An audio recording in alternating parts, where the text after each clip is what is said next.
Hey everybody, this is Ben Kesnoka, co-founder and partner at Village Global, a network-driven venture firm. And this is our podcast, where we go deep on all things business and technology with world-leading experts.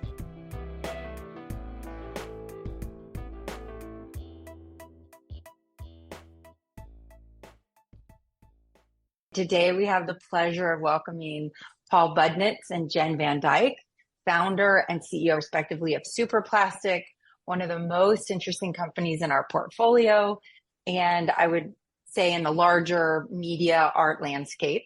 Superplastic is a brand, a company, a vision that has from its inception aimed at being, yes, a proper business, but one that maintains its sense of self.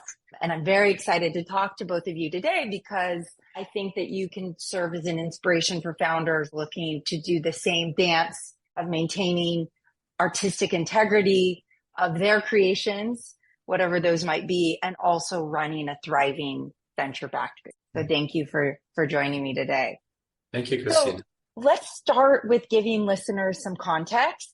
I read Superplastic describes as many things. I read that it is an art toy creation company, a synthetic influencer studio, a designer toy movement, and a virtual celebrity agency. So Paul, in your words, how would you describe Superplastic? I'd say, Superplastic is the first character universe that grew up on social media. And I should say the company was founded on the idea, the company was founded basically on a lot of ideas that came from earlier experiences I had both with Kid Robot, an older company that I created, and LO, which was a social network. And kind of the realization that the gatekeepers for animated content, I always just loved and wanted to do animation, tended to be enormous studios or giant streaming companies. And that in the end, they generally end up owning the IP and they end up owning your characters and then they end up controlling them. And so Superplastic was, how can we end up actually owning the characters we create ourselves, because that's where all the value is. We realized we could do that by skipping the gatekeepers and going around them by making characters super famous on social media. And once they're famous, we could do all kinds of crazy stuff, which is, really insane things, which is what we're doing right now. And a lot of it that makes money. Can you explain what characters make up your universe right now? Well, the best known are probably Janky, Googie Mon, and Daisy. We also have Ghost Kids, Filthy and Lil Ill. We have Little Helpers, we have Bad Sushi, we have, there's all kinds of characters running around that kind of sneak in the background and cause trouble and do different things. So it really is, the idea here is that everything's really interconnected and also, which is both, great artistically and very practical on a business side. And how do you think about going deeper with the characters you already have versus spinning up new characters, influencers to achieve a persona or a goal? You used that word think in there. I don't know. I don't think at all. I think that maybe we should have Jen might answer that one. If it's thinking, that's where I come in. Right, exactly. It's a great question. And I feel and think that that's the fun of Superplastic is that there's no playbook. And our opportunities will really also guide the need for new IP, the desire for cool, fun new ideas for IP. But, by going into really a universe of characters, then the only limit is your imagination in the different types of adventures they can get into and the right format that those adventures play out across, whether that be a social platform like TikTok or Instagram or Twitch, or a longer format, TV series type of platform or anything else. We may end up with a text-based character someday too. You never know. Exactly. Yeah. A lot of it's just like, oh, that would be awesome. And then we do look at it and go like, oh, that would be stupid. Okay. What else is awesome? And the fans decide too, right? Yeah, right. Exactly. Our teams come up with the ideas and put them out there in ways that are totally mind-bendingly new. And then the fans latch on and find their own, identities with them. And then we grow with those fans. I should say that Daisy has a pet and Panda Cat. And we just kind of added Panda Cat in the background. And people loved Panda Cat so much. The Panda Cat became this whole thing. So it kind of grows organically too. And when you say they loved it or they latched onto it, how are you internally reading those signals, or how did you know they loved it? And how do you know they're latching onto something? I mean, really, that's the beauty of social media. In rolling out new IP on TikTok or other social platforms, people will tell you. They'll tell you in the comment wells. They'll make their own content and share. You know, we had an interesting experience when we launched Ghost Kids, the Filthy and Little Ill hip hop band this summer, where people went way down internet rabbit holes trying to figure out who they were.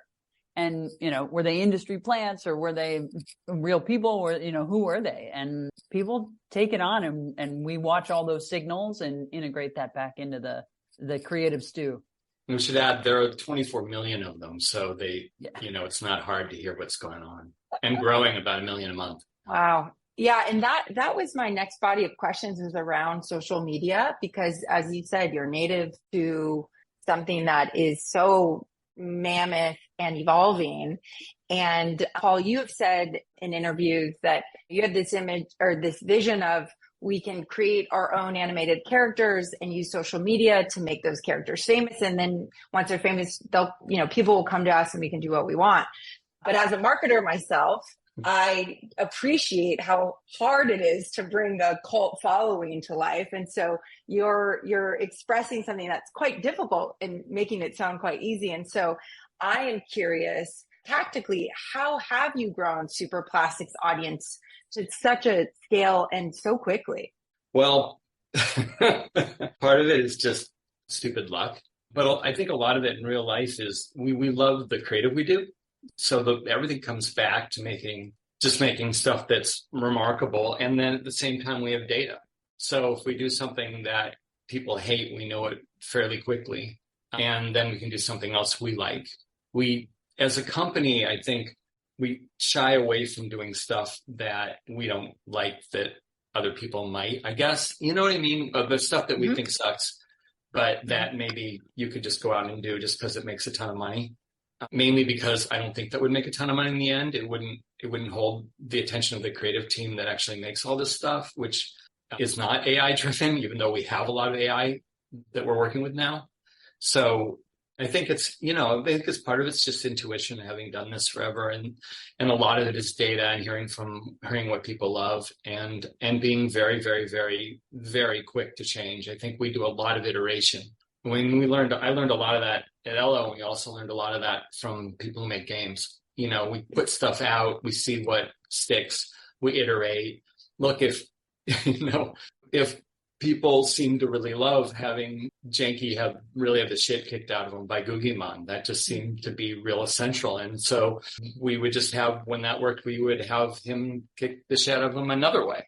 And over time. And it's interesting how these things in the end do tend to fall into, I don't know, it tends to be sort of iconic. A lot of what we do, and then you end up looking back in history and back in time and entertainment and other characters. You're like, oh, that's not so different than, Bugs Bunny and Daffy Duck, or it's not so different than the Coyote and Roadrunner, Yeah, that's what I was thinking, actually, that dynamic of chase and... Yeah. Or the Marx Brothers, or Laurel and Hardy, or even a lot newer stuff too. So I was just going to add to that, because I think what I found is so special at Superplastic is exactly what Paul just described, that truly unique creative spark that makes a character, makes a set of characters, it makes this universe. And then it grows because people start to latch onto it and give feedback, but then come the partnership, right? So Janky and Googie being featured in Fortnite added a new level of exposure or different audience. Selling the products in that core collector audience, you start to add these things. Mercedes-Benz comes on board, want to do characters. And they modeled for Gucci. And then we did products. We just delivered absolutely beautiful porcelain we made with Gucci. And it's with Janky and Googieman made with Gucci, actually. So yeah, Jen's right. There's just all kinds of, we just dropped Toys of the Weekend and the characters. Janky designed a toy with J Balvin, so there's just, it's just all this and Paris Hilton and all these other people we've worked with, really amazing people. Notice those incredible partnerships. And I think going to your point about, as a team, really not wanting to put out things that you don't love, what are your brand values in terms of who you decide to work with? Because in some sense, your audience becomes merged with their audience? And how do you choose those people to bring these characters to that feel in line with your brand vision? Well, partnership is really the way we built this company among all the other things. And so the great thing, of course, is that when you partner with someone that you love, they bring their followers along with them and we bring ours to them. So it's really, it often ends up being a pretty fair deal. But, the nice thing about Janky is that Janky can model for Gucci and could promote chicken nuggets the next day. I mean, it's just kind of built into that character. Gugimon's a little more complicated, and Daisy as well. So the characters themselves really, like, if you do something that's weak, you're destroying what you created. And so it's really kind of a balancing act, and and then it's not, because you're just like, someone calls and you're like, hell yes. You know what I mean? Or no, sorry. That would be brand death right away, And that's that tension of intuition and data. And so tell me about how you two work together now on that thinking and feeling side when you get those inbounds. I think there's obviously the binary, right? Like yes and no. Right. But what if there's a judgment call? How do you decide that? I yell something out and Jen thinks about it. I don't know. Yeah. That's our relationship, I guess. Yeah, probably. It's pretty perfect. I mean, that's kind of the fun thing too, is that, Paul just has the innate compass for what is right and not as right. And if something's right, then obviously we're going to go full steam for it. And if something's maybe not as right, I come from a background of sports and athletic endorsements. And so I can make a case for something and we can, see if it could make sense, or we bring in our new chief creative officer as well to kind of be the deciding vote, and he'll come up with some way to spin it and we figure it out. But the key thing is not to be attached. You really got to be willing to show up every day. I mean, I like to say really showing up every day as stupid as possible. You just show up not knowing what's going on, and you might have a very strong opinion, and then someone else just brings up something else, and if you can't let go in half a second, you're a detriment to the process and probably to the company, everything you're making. So I can tell you, we've probably done about faces about, I don't know, every third day at the company, probably feels like hundreds of times on different, whether it's a toy project or it's something we're pretty deep into and we've invested a lot of time and money into, and then we all look at each other and go like, this is just not going to work, and we just pull right away. And it's hard at first, I guess. I think if you've done a lot of stuff, Jen and I are both seniorish at this point. I think that a confidence sort of arises over time. Like, there's always a solution. Always. There's always a creative solution. There's always a business solution. And you just keep looking at something. The only place you kind of can't do that is on a spreadsheet with numbers on it, but you can do it everywhere else. And so generally there's a way to make your way through. Well, and I think that's the fun part too, right? Is because even if we decide to do something, it still has to be the right deal. It still has to promote our characters in ways that they are truly serving our characters as well. Because unlike maybe an athlete or a human influencer, we're there to really make it a two-way relationship and partnership. And so that becomes the fun part. And if halfway through the deal isn't really serving both those goals, then, to Paul's point, we're not attached. So we make the change. I think being native to social media seems like a forcing mechanism too, because it's evolving so fast and it moves where the zeitgeist is. My question was, how, since the beginning, even though you were native, you weren't native to TikTok, it didn't exist, right? So how has your team stayed on top of those macro channel shifts as they've evolved? And also, how are you determining what character belongs sort of in certain channels, because they have personas, certain personas work differently in different channels. So I'd love to understand how you've navigated that. Jen, you want to talk about technology? Because I think that's part of this whole thing. Yeah, absolutely. It starts with data for sure, but right as part of that, it also starts with who the characters are and the paths that they're going to have. And some characters are more natural to certain platforms anyway. I think Janky and Googie were sort of perfectly natural to TikTok for a lot of reasons. But to your point, Christina, around the pace of culture, if you will, and being able to be on social and be reactive, that is where we're really investing in AI and other tech tools that can help us get our animation times at quality down to very quick turns. And we've instituted a new process where it used to take 3 weeks to do one TikTok video. Now we're doing 2 a week. And at 2 a week, you can actually start trends on TikTok or capitalize on things. Same with YouTube. So how do we pick? It's art and science, and a lot of who the characters can be. Music's massive on YouTube. Our music characters will probably skew to YouTube. Gaming's massive on Twitch. The same kind of things, right? And the technology component also is, traditionally animation is a pretty slow development process, right? I mean, you're making cartoons, but taking out a little bit of the type of stuff they do in South Park, there's almost no one out there that's making topical animation because it's so expensive and so difficult, but we actually created our own tech stack. So we started out slow, and over time we actually adapted existing technology, wrote our own code on top of it, and it's getting to be, with AI, it's getting to be super interesting, where stuff that used to take us weeks to do, now we can do in hours. And that means that not only does it cut costs, but it means that the characters can be super responsive to what's going on out there. And that gets to be really, really, really fun. And it's super effective too, because it increases both your ability to iterate, but also to dive into something that's going on that seems like it matches who the characters are. And that's especially true for TikTok. It sounds like you really have this balance between being data-driven, but also leading on the frontier, right? Creating trends. So can you talk to me about the team? Because the team is really making those calls on where are you leading, where are you responding to? So will you tell me about the Superplastic team? What does that look like? Well, there are children, there are adults on the team. Yep. That's about it. No, you need the balance where you can go in and feel safe to just be totally insane. And you need someone who's holding and supporting all that and making sure that whatever you're doing also makes sense and that it doesn't fall apart. Jen, you want to talk about the team?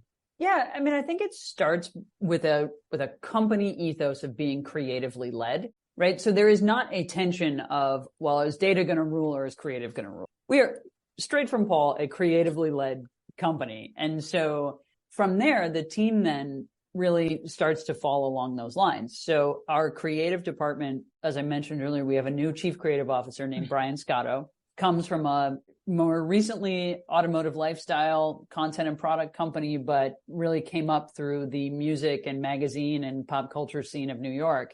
And he leads his team and coordinates with Paul, who really have their fingers on the pulse of culture, right? We spend a lot of time analyzing trends and what's happening on YouTube and TikTok and all the platforms, but our team is just curious in those ways, and they're of those platforms, not just using those platforms. And then we have a rather young and very curious analytics team as well. A lot of times it's just like asking questions and then being curious enough to use the data to find the answers. And that's really the workflow that we continually refine, all of which then feeds into an incredibly dynamic animation squad that is actually quite small, but very mighty in that, they do everything from the mocap animation capture itself to all the 3D rendering through the pipeline, edits and outputs. And so it goes all the way through. I walked in the other day, and we have a relatively very new employee, very young, just out of school, who said, hey, I just did this. And they had just programmed this thing. And I was watching our characters come out of AI, and it was seconds. It was taking seconds. And it wasn't quite perfect. The lobster kind of looked like a hot dog, a little bit. Yeah. But it had a few too many legs. Yeah, it had a lot of legs. It was, yeah, you're right. It was more like it was like an alien shrimp hot dog. But it was getting there, and that was pretty amazing, because that was, the point is to enable people to just kind of go and grab and do something, and then, go screw up. Just don't screw up twice the same way. It's the fun of the tech too, right? Like when you're a creative-led company like we are, tech is in service of the creative. So you have a creative idea, you want to tell a story, you want to, set up an insane situation. Tech's going to facilitate that and do it, faster, but at our quality level. The quality level was a question too, because I think at some point I read there was a basic tenet, like we don't accept things that are not really awesome. And I was curious, how, as you grow your team, do you maintain that awesome quality? Like, how does the lobster get shipped because we're experimenting, or no, because it's not awesome yet? I just think everyone's looking, and if something sucks, someone says it. I actually think suckiness is kind of objective. I don't think it's a subjective thing. When you get a really good designer, you don't know what they're going to make, but they kind of can't make things that aren't great. Yeah. I mean, we make mistakes and we try different things, but I don't think like say Noah, and Addie who do our toys. I've never seen Noah do something bad. It doesn't mean everyone makes everything that he makes, but he never presents something that isn't interesting. That is a consensus. I mean, and the nice thing about having lots of people around is we can have disagreement. The awful thing really is if you have one person making decisions, you end up with this sort of myopic problem. You got one person in charge and it's just degrading. And I think that's what happens when you're not listening. And culture is such a part of that too, right? Like people have to feel like they can be free to express those ideas and come up with stuff that may or may not work or may not seem off the wall, and be encouraged to go even further in that. And I think that's certainly the culture that I noticed when I first met Paul and the team, and hope to just continue to build on. It sounds like inherent to that creative boundary pushing is safety, right? That there is safety in the culture to make mistakes, maybe not twice, but that fear isn't driving those decisions. As a culture, did you codify that such that people can live within that freedom? Well, it's interesting, but I think that it has to do with what those of us who are actually running or managing things, is how we react, So, and I think that really, that's what creates the culture. I mean, we have this wheel. It looks a little bit like a little wheel, fortune wheel, and it's called the fuck up wheel. If you fuck up and you take responsibility for your fuck up, but you have to take total responsibility for it. You have to say what you did, how you screwed up. You can't blame anyone. You can't make any excuses at all. Even if it wasn't completely your fault, you still have to take responsibility. And if you do that, then you spin the wheel, and then there's all this awesome stuff. There's great stuff on there, like, like $200 gift certificate to take you out to dinner, or a new pair of sneakers, or, and part of it is I think I've spun that wheel more than anyone else at the company. It's good to encourage people to make mistakes. And a lot of mistakes. Probably it's the fault of management for either hiring the wrong person or putting them in the wrong position. And that includes someone who's just not taking responsibility, which happens now and then, or toxic culture and all that kind of stuff. And I feel like when I was CEO, I felt like everything at the company was my responsibility, even the mistakes, even things I didn't know about. And I know Jen really acts the same way. Fortunately, I'm not CEO anymore, so now Jen has to deal with all that kind of stuff. You gotta start spinning that wheel. Yeah, right.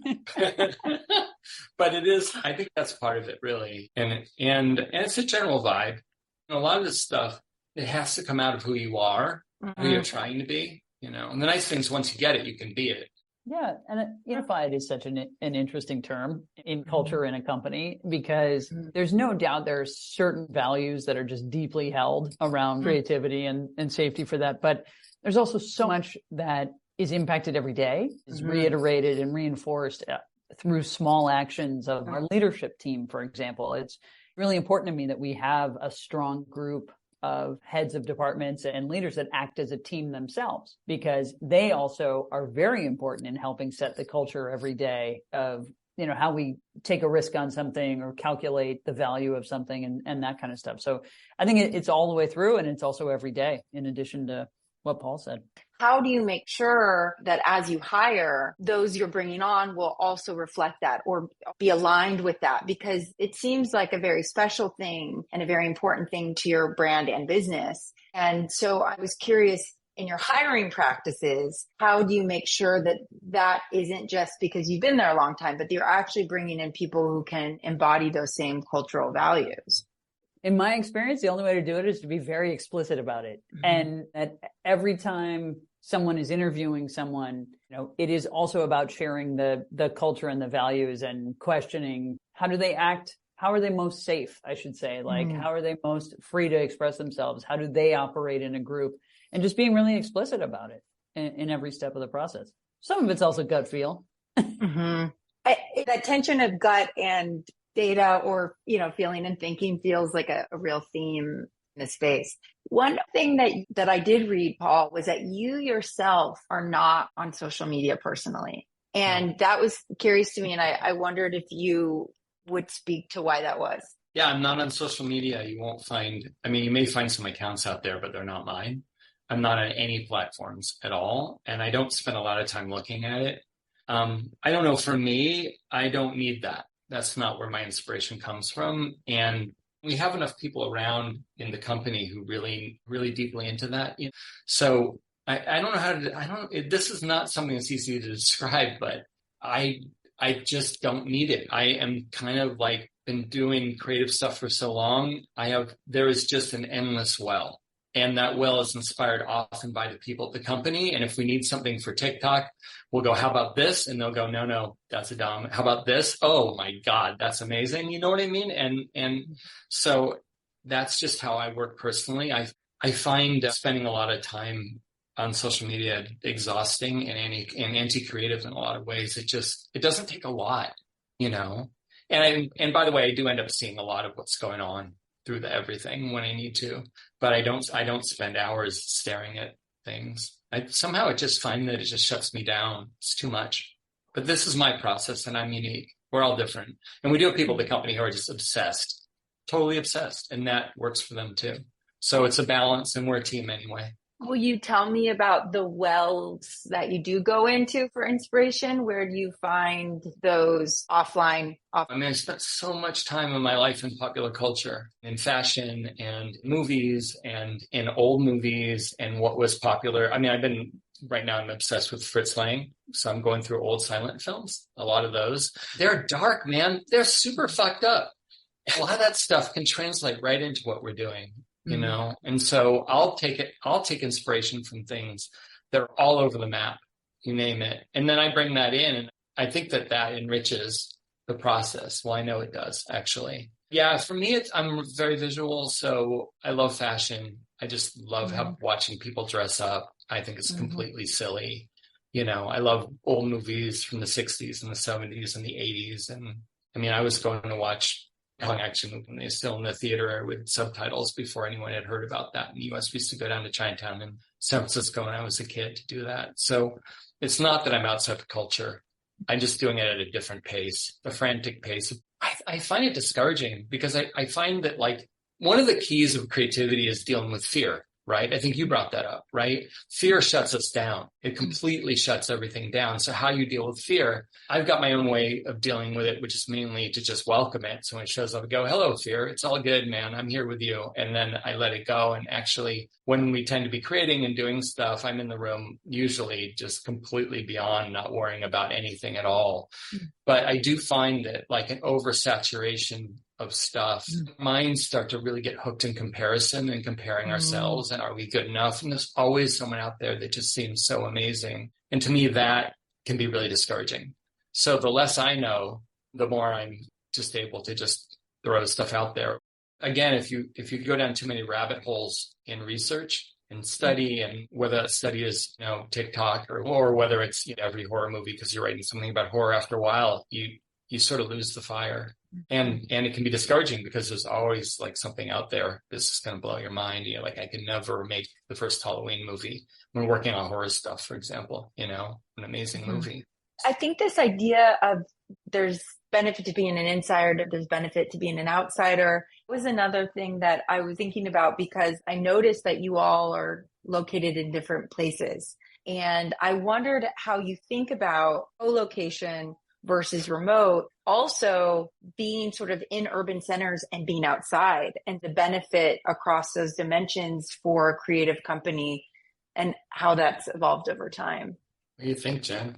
I mean, I think it's evolving. This time last year, this was a company almost 100% based in Vermont, and a lot of great talent that had moved to Vermont, right? So you can import great talent, and you can also find talent in a lot of places. And I think given the level of quality and the level of creativity that we really pride ourselves on and are growing, we're really looking for the best talent, and we're able to adapt the workflows with digital tools and different things to accommodate wherever they may be. They're in New Zealand. That might be a little more challenging on the time change, but I'm sure we'd figure it out if it was the right person. I find working remote less optimal a lot of the time. But as Jen said, there is a balance to the whole thing. I prefer having everyone in one place. And we were all in Vermont mainly because we had a pandemic. It was easy to get people to move for a while. And I think we were in a sort of embryonic state of figuring out what the hell we were doing. I think during that period, it was great that we were all together. But once things are moving, it feels like if the workflows are there and the people are right, it can work. Many creative people say co-location allows for just a dynamism that remote doesn't necessarily have. So if people are not co-located, do you have some rituals that you do to bring together people kind of, and how do you build that into the company now in 2023? So we're working through that. I mean, as we build this out and as we have more people, not in Burlington, but let's start within Vermont. I mean, there's a lot of fun intra-company events and team building and that happen weekly within the office. We also use our office as sort of the epicenter. So at least twice now, we've had the leadership team on site for a week at a time so that leadership gets to all be together, be with their teams. We have dinners and other things like you would. Going forward, I think we will end up having a pretty regular cadence of offsites and different things. Whether those always happen in Vermont, maybe not. It'll depend what the best subject is for that offsite. But that is usually in a remote or co-located situation. The best is to be able to come together in person for at least some amount of time, semi-regularly. I feel like your commitment to autonomy is really interesting in the venture-backed space. And so I'd like to touch on that. You, Paul, in 2021 had said that had said no to many studios. You had said that the company had this tenet where you're building this weird Disney Redux with these really weird characters and you're going to control everything. Mm-hmm. And then you announced your Series A partnership with Amazon Studios. And you had said, you were excited because it would allow you to reach massive audience and provide a new playground where you could wreak havoc worldwide. And I was both struck by the words Amazon Studio and wreaking havoc, like in the same sentence, but also if there was an evolution in your thinking there, or were you able to negotiate terms that actually allowed you to maintain consistency from that previous statement around controlling everything? Oh, yeah. Yeah, it's completely consistent. We said no to studios over and over and over because they wanted the stupid studio deal. A stupid studio deal is, oh yeah, we'll make a show with you. You have to sell us your characters, essentially, or license them, and it's the same as selling. And we control them, and we'll tell you how much money you get, and we'll decide everything that you do with them. And we kept saying no. And I should say Amazon was amazing. Basic thing was you have to treat our characters like actors. What's the difference? You know what I mean? Like, you're not like gonna go walk down the street and name your celebrity. You know what I mean? Like in your coffee shop very often. And most of the time you're interacting with them on screen anyway. Mm-hmm. And, losing control meant a massive devaluation of what we're doing and the loss of the ability to integrate what we're doing, which is so important so that we can do things like make a toy and make a video and do live experiences and do gaming and do NFTs when we were doing that, and did I say TV show and movie already, clothing and apparel and whatever. And all those things, one of the reasons we can grow so fast is because we control the integration of all those different channels and social media at the same time. And so Amazon was with the deal that we wanted, basically. I mean, I said, so we control our characters. I mean, Cenk and Gugimon are in shows with Amazon, but they're also out doing all kinds of other stuff. And we don't have to ask their permission. And that, to me, was super, super, super important. And I should say that from the very start of this company, even when we had no money and no power and no one knew who we were, my attitude has always, and this is something I do tell other people that start companies, or that are creative people that are creating things, that you can go in with the attitude that what you're making is so awesome and you are so awesome that I'm only going to work this way or I'm not going to work at all. And personally, it's not worth it to me otherwise. Like, it's not worth it to me personally at this point in my career, but it's also not worth it to us on the business side to do something half-assed. It's just bad business. And so we go into every meeting and every negotiation and everything like we deserve the best deal possible. And we figure out what that is with the partner. If it doesn't work, we walk away. Amazon has been absolutely fantastic to work with. They've used I would say, the lightest touch with us, and they trust us and are just letting us do our thing. And again, a lot of the time you ask something about partnership, and when you partner with a brand and you're doing something like what we're doing, I think one of the questions I like to ask is, are we doing the brand or is the brand doing us? Because if the brand's doing us, we shouldn't do that. It tends to be not cool. But if we're doing the brand, that we're the ones that's fundamentally doing something and the brand's attaching to it because we're rad and we're continuing what we would be doing anyway, then it's a great partnership. I mean, the best ones of all were like Gucci was amazing, right? Because they're just incredible people to work with. They're a wonderful brand, and the stuff we made together was great. Really great stuff. And what's happening at Amazon is exactly the same thing.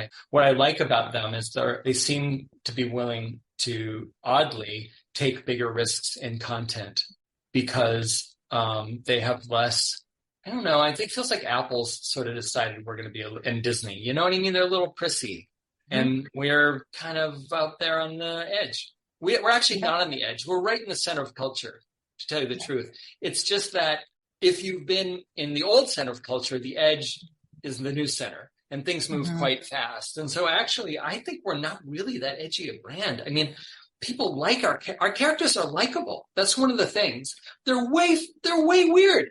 They do insane stuff, but everyone loves them.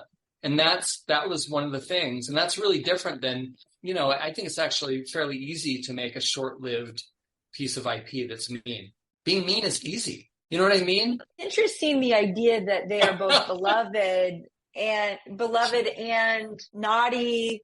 There's something about that, again, another tension around what makes them so likable, but also they're not necessarily conforming with what our lives look like every day, right? And there's something really interesting to people about that. I think that's right. Yeah. You can edit this out or not, but I'll say that my reaction to Donald Trump is not political. I just think he's a jerk. And I don't like jerks. I don't work with jerks. So it's nothing to do with the politics. And I feel like the opposite is true for what we're building. We're building something that's really honestly based in love. And people love our characters. They dress up like our characters. They get tattoos of them. They get nice tattoos of them. They're not like mean tattoos. You know what I mean? I did have a question around what advice would you have to new founders? But it sounds like from what you just said, really having a deep sense of value, even at the beginning, before you have power, and defining what that is to you and maintaining your commitment to it, as well as making things that people love.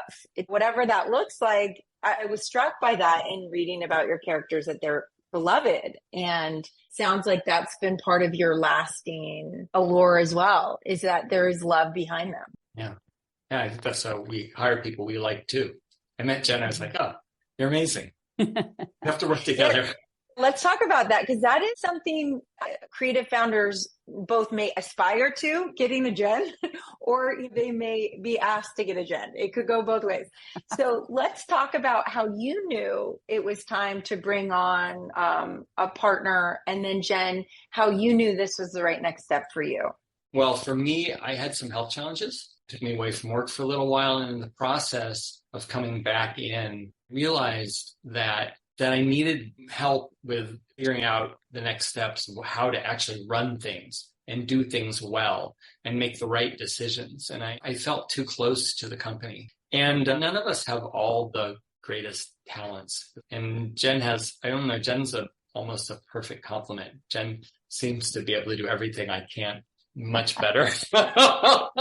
So it just felt like the company would benefit from, as I said, like at one point, it feels like we have to be able to hold the childlike energy that we have that allows us to create and make all this great stuff, but we still have to pay the rent, and the trains have to run on time and all that kind of stuff. And you can't just get someone in there that's just gonna, it's like an army sergeant either. You need someone who really understands creativity and yet can facilitate and make everything move. And I think Jen has come in and kind of made everything sparkle. I feel like we've always been somewhat grown up, but really help us grow to the next step level in the grown up side of our business. And that actually allows for the more playful side. It actually creates more space, interestingly. You need a good container to play in, a good solid one. So I think Jen's here kind of really taking care of that. And I personally just was finding it very difficult after a while to wear both hats, to wear the creative hat and the hat that had to say no at the same time. And I can do that. But after a while, you start to go a little crazy because part of you's like, hell yes, we have to do this. The other half of you is like, we can't afford that. I mean, I knew as soon as I met Paul and we started talking on Zoom, I had known enough about Superplastic at that time, thought it was really interesting. The brand and the characters were really interesting. Coming from such a heavy sports background as I had, I was like, well, this is, sports is IP. This is IP, but you have really full control and ownership over it. And I thought I could bring some complementary skills to who Paul is and what he had built. And I mean, we hit it off immediately. And for me, it's also so fun to be able to learn from someone every day. So sure, I wear a lot of hats. I have to say no a lot and organize things.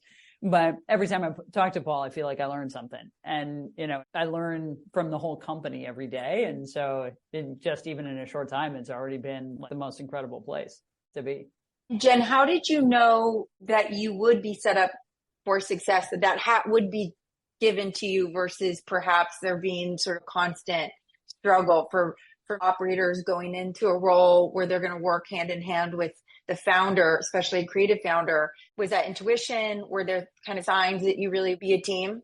I mean, we explicitly talked about it pretty much from the first conversation we had, even though I was very much in the interview process, right? But then we were very explicit about talking about it. But I think the other side of it too is it just sort of feels like a natural complement. Paul in the creative role, me in the business role.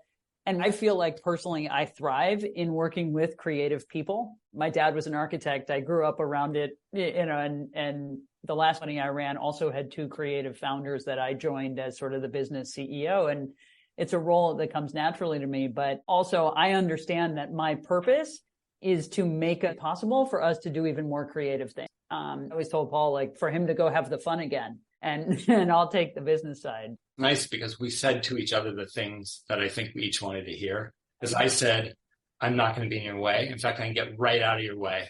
I won't be second guessing any. And I think I even tried to do that in emails. I say things very consciously, if you agree, I'd like to buy a new keyboard, it's or whatever it is.